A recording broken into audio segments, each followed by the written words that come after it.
அந்த பிரதீப் கூட Kamal red card கொடுத்து அனுப்புறது கூட மிகப்பெரிய தவறுன்னு இப்போ நான் பேச வேண்டியது இருக்குது. அவர்கிட்ட பேசவே கிடையாது, விளக்கமே கேட்கல. ஆமாம், வெளில போன்னு சொன்னார் கமல். இவங்க 2 பேர்த்த சொல்ல வேண்டியது அது மாதிரி ஸ்பாட்டில் வெளில போன்னு சொல்லி. அப்போ இந்த எடுத்த பேர் 9வது சீசனில் டோட்டலாக கமிட்டி விட்டாங்க வந்தவங்க.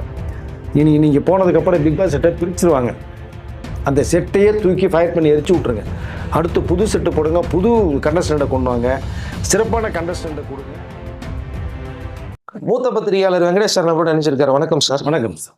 இது வரைக்கும் நம்ம இந்த மாதிரி ஒரு டைட்டில் பார்த்தது கிடையாது. பட் ஆனால் நம்மளுக்கு பார்க்கும்போது வந்து பார்த்தீங்கன்னா அவ்வளோ கோவம் வருது. எஸ், இந்த விஜே பார்வதி, அதே மாதிரி கமருதீன், இவங்களை பற்றி பேசுறதுக்கு வந்து பார்த்தீங்கன்னா விருப்பமே கிடையாது. ஆனால் ஒரே ஒரு நல்ல விஷயம் என்ன நடந்திருக்கு அப்படின்னு கேட்டிங்கன்னா, இவங்க 2 பேருமே ரெட் கார்டு கொடுத்து இன்றைக்கி அனுப்புகிறாங்க வெளியில். ஆனால் ஏகப்பட்ட கம்ப்ளைண்ட்ஸ் உங்கள் மேலே.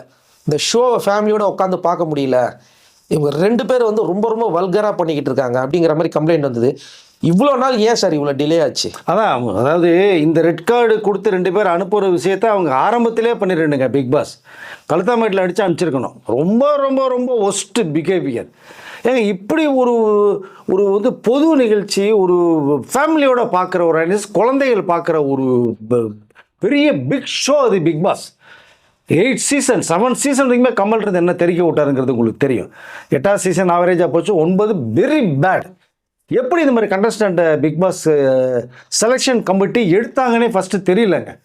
ஒஸ்டான கண்டஸ்டன்ட்ஸ், அதுலேயும் இந்த கமருதீனும் பாரும் கர்ம பிடிச்சவங்க. ஐயே ரொம்ப ரொம்ப கேவலங்க. இப்படி ஒரு பப்ளிக் இதில் ஒரு ரியாலிட்டி ஷோவில் வந்து இவ்வளோ ஒஸ்ட்டாக பிஹேவியர் பண்ணி பண்ணுறாங்கன்னா, இப்படி ஒரு மட்டமான பிஹேவியரில் அவங்க வெளியில் போனால் எப்படி இருப்பாங்க?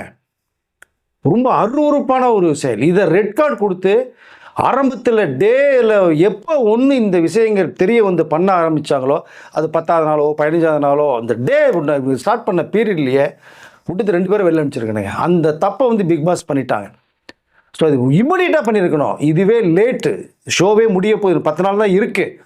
அப்போ இந்த நேரத்தில் பண்ணினது வந்து உண்மையிலே வந்து அதை வந்து எதை நோக்கி இந்த பயணம் போச்சுன்னு எனக்கு தெரியல.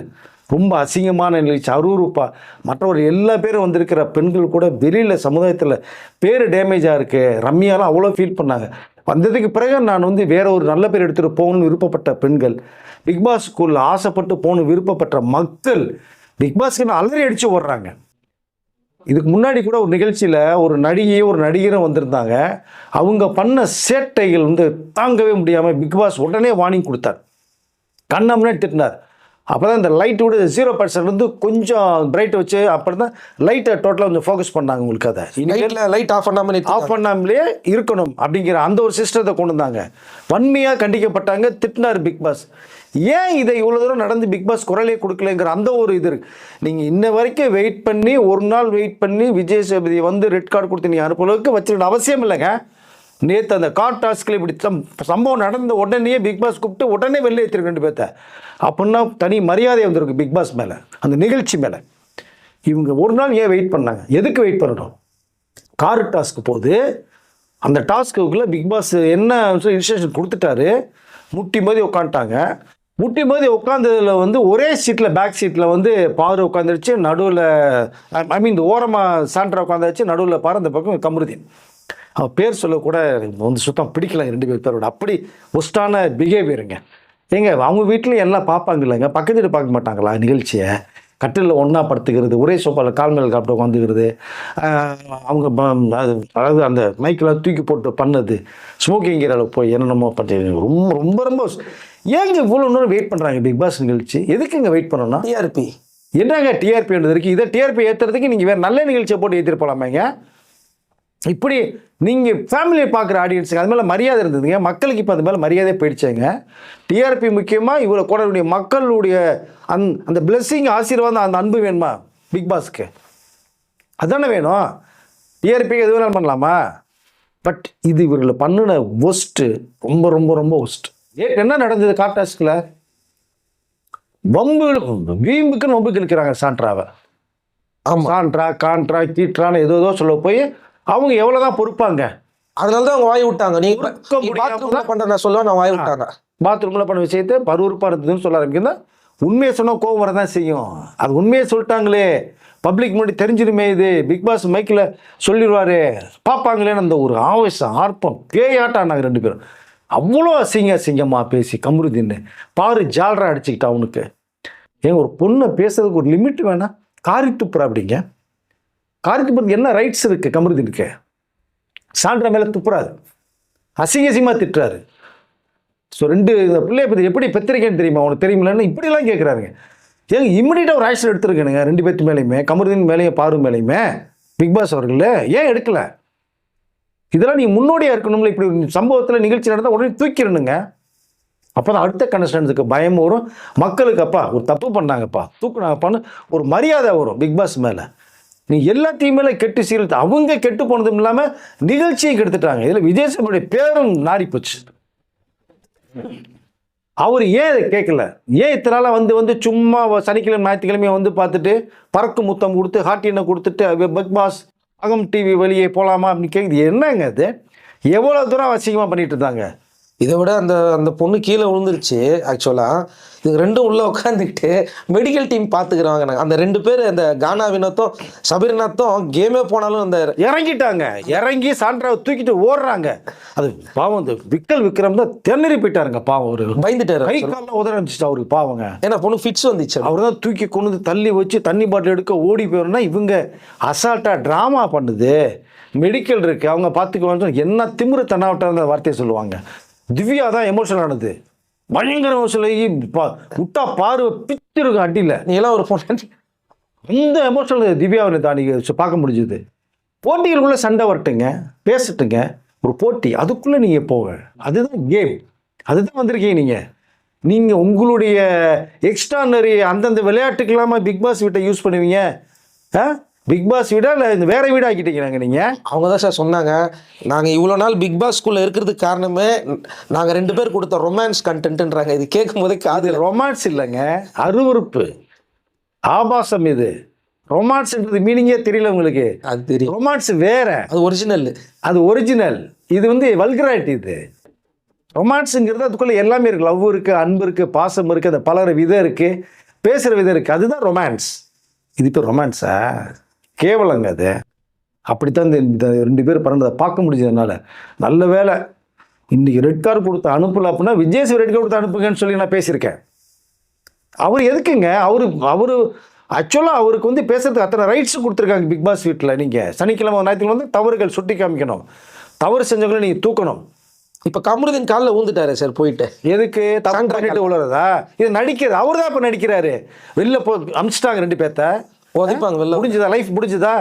ஒரு நல்ல பேரோட வெளில போகிறதுக்கு அசிங்கப்பட்டு கேவலப்பட்டு பேரோட தான் வெளில போகிறீங்க 2 பேரும். இதில் என்ன சாதிச்சிங்க நீங்கள்? ஒன்றும் கிடையாது.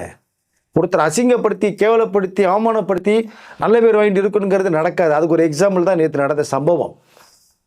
மக்கள் மத்தியில் ஒரு பேர் ரிப்பேரான்னு சொல்லி தான் கமருதீன் வந்து அங்கே ஒரு ட்ராமா அவர் தான் நடிக்கிறார். இப்போ அப்புறம் வந்து இந்த பாரு என்ன தென்னாவட்டா திமுறா இருந்தது பார்த்தீங்களா? ஆமாம், அந்த மணி கேட்கலையே. ஒட்டுமொத்த வில்லிங்க சினிமாவில் வர எல்லா வில்லையும் சேர்த்தா பாரு மிகப்பெரிய ஒரு வில்லியாக இருக்காங்க. பேசாமல் இந்த இனிமேல் டைரக்டர் ஸ்கிரிப்ட் எழுதுனாங்கன்னா பாரு வச்சு எழுதிட்டுங்க. வில்லி கேரக்டருக்கு எல்லாத்தையும் கெடுத்து நாசமாக்கிடுவாங்க. அந்த மாதிரி ஒரு கேரக்டர் இருக்காங்கன்னா கமருதீன் லைஃப் என்ன போச்சு. அதுதான் கானா வினோத்தினத்தை பொங்கி எழுந்தா அப்படி. ஆமாம், ட்ரிகர் பண்ணி பண்ணி பண்ணி நீ நாசமாக வேஸ்ட்டாக போயிடா நீன்னு சொல்லி கமருதீன் இந்த அளவுக்கு கண்டாபுரான்னு திட்டுறா. அப்படி பாரு உன்னை கெடுத்து குட்டி தராக்கிருச்சு உன்னை, நீ ஏன் கேட்குற வைக்கிறேன்னு கானா வினோத்தினங்களுக்கு டென்ஷன் நான் பார்த்ததே இல்லை. அவ்வளோ டென்ஷன் ஆனார். எல்லா கண்டஸ்டண்ட்டுங்க போட்டிக்கு வந்திருக்கீங்க, நீ வின் பண்ணுறீங்களோ இல்லையாங்க, யாரோ ஒருத்தருக்கு வெட்டுறீங்க, அது யாராக இருந்தாலும் சந்தோஷம் தான், அவங்களுக்கு தப்பு இல்லை. திறமையை காட்டுங்க, விளையாடுங்க. சபரிலாம் எனக்கு அவ்வளோ எமோஷனல் அப்படின்றது. விக்ரம்ஸ் ஏங்க இது முடிஞ்சிட்டு வீட்டுக்குள்ளே பேசும்போது கூட விக்ரம்ஸையும் கமருதீன் காரி துப்புறா. அப்படிங்க என்ன துப்புற வேலையா வேலை? ஓ மூஞ்சிலெல்லாம் துப்புனா என்ன பண்ணுவீங்க? ஆல்ரெடி துப்ப ஆரம்பிச்சிட்டாங்களே, மக்கள் துப்ப ஆரம்பிச்சிட்டாங்க காரி. இல்லை பிரஜன் பயங்கர டென்ஷன் ஆகிட்டார் சார். ஒய்ஃபை வந்து இவ்வளோ கேவலமாக பேசி காலில் வெளில தள்ளின உடனே தப்புங்க அது. 2 பேரும் ஒரு பொண்ணை புஷ் பண்ணி தள்ளி இறக்கி டோரை திறந்து தள்ளி விட்டு சிரிச்சுக்கிட்டு அசால்ட்டாக இருக்காங்கன்னா உனக்கு வெளில தள்ளுறதுக்கு உனக்கு யார் ரைட்ஸ் கொடுத்தது? அதான் நீங்கள் ஒன்றா வெளில தள்ளிட்டாங்க 2 பேர்த்தையுமே. அதான் சீன் முடிஞ்சா? இல்லை பிரஜன் சொன்னார், நான் பிக் பாஸ் வீட்டுக்குள்ளே போகும்போது அவன் கமருதீன் மட்டும் இருந்தான். வருங்க, எமோஷனல் தானே வரும். நீங்கள் ஒன்றுமில்லாத விஷயம் தப்பு பண்ணீங்கன்னா நீ பேசப்போதானே பேசுனாங்க, அதான் உண்மை. அதானே விக்ரமா அப்புறம் சொல்கிறேன். அப்படி நீங்கள் அசிங்கமாக பண்ணதுனால தான் எல்லாருக்கும் தெரியுமே தானே சொல்கிறாங்க. சபரியும் விக்ரமும் சொல்கிறது காரணமாக தானே. ஒரு பெட்ரூமில் உட்காந்துக்கிட்டு பாரு படுத்துருக்கும் போது கமருதீன் வந்து உட்காந்துக்கிட்டு வயிற்றுல சாஞ்சி நெஞ்சில் சாஞ்சி போகும்போது அந்த சுபிக்ஷா பொண்ணு பார்த்துட்டு வெக்கப்பட்டு திரும்பி அதை இழுத்து பற்றி படுத்து தூங்குது. அது எல்லாரும் மற்றவங்களும் இருக்காங்கல்ல, நீங்கள் ஒரு எடுத்துக்காட்டாக இருக்க வேணாம் மற்ற பெண்களுக்கு மற்ற ஆண்களுக்கு. உங்களை பார்த்து இந்த அவங்களுக்கு மைண்டு முடிச்சா என்ன பண்ணுவீங்க நீங்கள்? ஸோ நீங்கள் ஒரு தப்பான வேலைக்கேட்டியை கொண்டு போகிறதா? மொத்தத்தில் 7 பிக் பாஸ் சீசன் 7 வரை கமல் இருந்த வரைக்கும் நல்லா இருந்துச்சுங்க. அந்த பிரதீப் கூட கமல் ரெட் கார்டு கொடுத்து அனுப்புறது கூட மிகப்பெரிய தவறுன்னு இப்போ நான் பேச வேண்டியது இருக்குது. அவர்கிட்ட பேசவே கிடையாது, விளக்கமே கேட்கல. ஆமாம், வெளில போன்னு சொன்னார் கமல். இவங்க 2 பேர்த்த சொல்ல வேண்டியது அது மாதிரி ஸ்பாட்டில் வெளில போன்னு சொல்லி. அப்போ இந்த இவ்வளோ நாள் இத்தனை நாள் இவங்க 2 பேரும் பண்ண அசிங்கங்கள், அந்த கேவலமான சம்பவங்கள் இது வரைக்கும் எந்த சீசனும் நம்ம பார்த்தது கிடையாது. பல பேர் கோவப்பட்டாங்க, நிறைய பேர் திட்டி தீர்த்துட்டாங்க சோஷியல் மீடியாவில். ஆனால் இவ்வளோ நாள் வந்து இவங்களுக்கு வந்து ஒன்றுமே கேட்கல, அந்த டீமுக்கும் கேட்கல. விஜய் சேதுபதிக்கு பணமா இல்லை, எதுக்கு இவ்வளோ அந்த இதில் வந்து மாட்டினான்னு தெரியல சார். அதுதான் எனக்கு வருத்தம். நீங்கள் வந்தீங்கன்னா அந்த கிரேடு தூக்கி நிப்பாட்டணும். கமலுக்கு கொடுத்த மரியாதை எந்த கண்டஸ்டண்டாவது இப்போ இருக்கிறவங்க விஜய் சேதுபதி கொடுத்தாங்களா? ஒன்றும் கொடுக்கல. பிக் பாஸே பண்ணுறாங்க, பூச்சி மாதிரி நினைச்சாரு. நீலாம் ஒரு ஆளாயா நீயே அப்படிங்கிற அளவு தான் இங்கே தென்னாவட்டா உட்காந்து பேசிட்டு பார்வைகள் சிரிக்கிறது இந்த தோரணைகள். விஜய் சேதுபதி வந்து படம் பண்ணாலே அவருக்கு பணம், ஏகப்பட்ட பணம் வருங்க. இருக்கிற படமே பண்ண முடியல சார் அவரால். அவ்வளோ படங்கள் கையில் இருக்கு, பிஸியாக இருக்கார் மனுஷன். மக்கள் செல்வன் பேர் எடுத்தவர். நீ மக்களே வந்து திட்ட அளவுக்கு இப்போ மக்கள் செல்வன்கிற பேர் கூட விஜய் சேதுபதி அந்த படத்தை தூக்கி போட்டவன் தேவையில்லைன்னு மக்கள் வெறுக்க ஆரம்பிச்சிட்டாங்களாங்க. இல்லை, இந்த சாண்ட்ராக் இந்த விஷயம் நடக்கலன்னா கூட இவங்க ஃபைனல் வரைக்கும் போயிட்டு இருப்பாங்க. டிக்கெட்டு ஃபைனல் அவங்க வின் பண்ண வச்சு ஃபைனல் வரைக்கும் கொண்டு போய் 2 பேரும் கொண்டு போயிருப்பாங்க. இன்னும் நார் அடிச்சிருப்பாங்க எல்லாத்தையுமே. ஸோ இருக்கிற இன்னொரு மிஞ்சி போனால் இன்னொரு 12-13 நாள் இருக்குது. இனிமேலாவது உண்மையிலே இனிமேல் நீங்கள் பிக் பாஸை பார்க்கலாங்க. அப்பா 2 கர்ம பிடிச்ச பார்ட்டியை வெளில போயிடுச்சுப்பா. ஃபேமிலியோட உட்காந்து ஜாலியாக நீ 1 hour 24/7 ஃப்ரீயாக இருந்தால் நீங்கள் ஜாலியாக பார்க்கலாம். இனிமேல் சிறப்பாக பிக் பாஸ் போகும். பிக் பாஸ் குரலுக்கு எவ்வளோ பேர் ரசிகர் தெரியுமாங்க? தெரியும், அவ்வளோ பிடித்த ரசிகருங்க. நானே ஒரு ரசிகர். பிக் பாஸ் வாய்ஸை பார்க்க மாட்டோமா அப்படிங்கிற மாதிரி. இந்த குரலுக்கு சொந்தக்காரர் யார், அவர் முகத்தை பார்க்கணுன்னு அவ்வளோ கோடானுக்கூடிய ரசிகர்கள் பிக் பாஸ்க்கு இருக்காங்க. அதில் நானும் ஒருத்தன் சொல்லிக்கிறேன். உண்மை அதுதான். அவருடைய வாய்ஸ்லாம் மெல்ட் ஆக்கிருங்க. அப்படியே ஃபைனல் டே எண்டிலெலாம் ஒரு வாய்ஸ்லாம் அப்படியே அவளை கண்கலங்க வச்சுருவார் அந்த வாய்ஸில். இதோட அடுத்த வருஷம் பார்க்கலாம் அப்படின்னு சொல்லிட்டு, இதுதான் என்னுடைய கடைசி குரல், இந்த வீட்டை விட்டு விலக போகிறேன். அப்படியே அந்த வார்த்தை இப்போ நினச்சாலும் எனக்கு அப்படியே கண்ணு கலங்குற மாதிரி இருக்குது அதோட வாய்ஸ் கேட்கணும்னு சொல்லி. அப்படி விரும்பினவர்கள் எவ்வளோ பேர். சில பிஆர் டீம்லாம் வந்து அமிச்சிட்டீங்களேன்னு சொல்லும் போதோ கழி ஊற்றிட்டு இருக்காங்க. நிறைய பேர் வந்து ரிவ்யூவர்ஸுங்கிற பேரில் சில பேரெல்லாம் வந்து சப்போர்ட் பண்ணுறானுங்க. அவங்கள பார்க்கும்போது நம்மளுக்கே ஒரு மாதிரி எரிச்சலாக இருக்குது, அன்கம்ஃபர்டபுளாக இருக்குது. சப்போர்ட் எதுக்கு பண்ணணும்னு இருக்குங்க. பணம் கூட ஏங்க பேசுகிறான், ஒரு ஆதங்கம். நல்ல நிகழ்ச்சி பிக் பாஸ், அருமையான நிகழ்ச்சி, சமூக கருத்துக்கள் சொல்ல வேண்டிய நிகழ்ச்சி.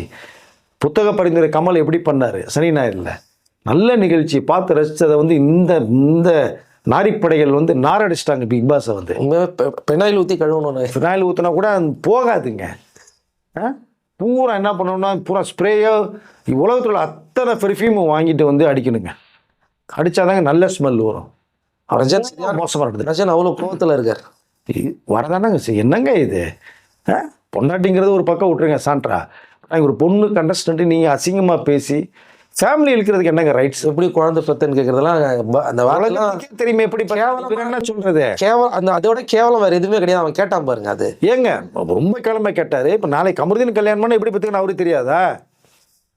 இதுதானே.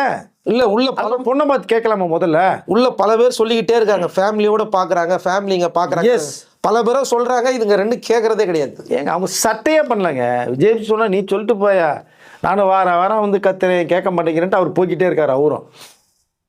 இது ஒரு உண்மையிலே ரொம்ப ஒஸ்டானது. நல்ல வேலை இந்த நேரத்துலையாவது 2 பேருக்கு ரெட் கார்டு ஒருத்தர் அனுப்பாமல் 2 பேரையும் அனுப்பிச்சாங்க. அது வரைக்கும் பிக் பாஸுக்கு மிகப்பெரிய நம்மளுடைய என்ன சொல்கிறோம் மிகுந்த எப்படி சொல்கிறது, சரி அன்பையும் வாழ்த்துக்களையும் பிக் பாஸ் சொல்லிக்கலாம்னு நான் நினைக்கிறேன். சந்தோஷமாக இருக்குது. இனி வரக்கூடிய ஒரு 10-15 நாளுடைய பிக் பாஸ் வாய்ஸ் நன்றாக இருக்கும். அப்படி குரலை கேட்பதற்கு நானும் ஒருத்தனை வெயிட் பண்ணுறேன். நல்ல நிகழ்ச்சி, சிறப்பாக போகணும். இனிமேல் வரக்கூடிய அடுத்த நிகழ்ச்சியில் தயவுசெய்து பார்த்து செலக்ட் பண்ணுங்கள். 8 சீசனில் எடுத்த பேரை 9ஆவது சீசனில் டோட்டலாக கமுத்தி விட்டாங்க வந்தவங்க. இனி நீங்கள் போனதுக்கப்புறம் பிக் பாஸ் செட்டை பிரிச்சுருவாங்க. அந்த செட்டையே தூக்கி ஃபயர் பண்ணி எரிச்சு விட்ருங்க. அடுத்து புது செட்டு போடுங்க, புது கண்டஸ்டண்ட்டை கொண்டு வாங்க, சிறப்பான கண்டஸ்டண்ட்டை கொடுங்க, டாஸ்க்கு கொடுங்க, நல்ல மெசேஜ் கொடுங்க. பிக் பாஸுக்குன்னு ரசிகர்கள் ஏகப்பட்ட பேர் இருக்காங்க. மக்களுக்கு புதுமையான விஷயங்கள் சொல்லுங்கன்னு சொல்லிக்கலாம் விரும்புகிறேன் சார். Okay sir. நீங்கள் சொன்னது எதுவுமே உங்கள் வாய்ஸ் மாதிரி இல்லை. இத்தனை நாளாக வந்து மக்கள் கொடுத்த வாய்ஸை நீங்கள் ஒட்டு மொத்தமாக மக்களுடைய குரலாக நான் ஒருத்தன் இப்போ அவர்களுக்கு சார்பாக பேசுகிறேன். நல்ல நிகழ்ச்சி. இப்படி வீணா பிரச்சனை என்னுடைய ஆதங்கத்தை நான் வெளிப்படுத்துகிறேன். நான் இது அருமையான ஒரு நிகழ்ச்சி. நல்லா செய்யுங்க, நல்லா கொண்டு வாங்க. மக்கள் மத்தியில் ரொம்ப ரொம்ப ஃபெமிலியர் ஆகிறோம். அப்படி தான் நான் நினைக்கிறேன். அடுத்த சீசனில் செய்வாங்க நான் நம்புகிறேன். நன்றி சார். நன்றி.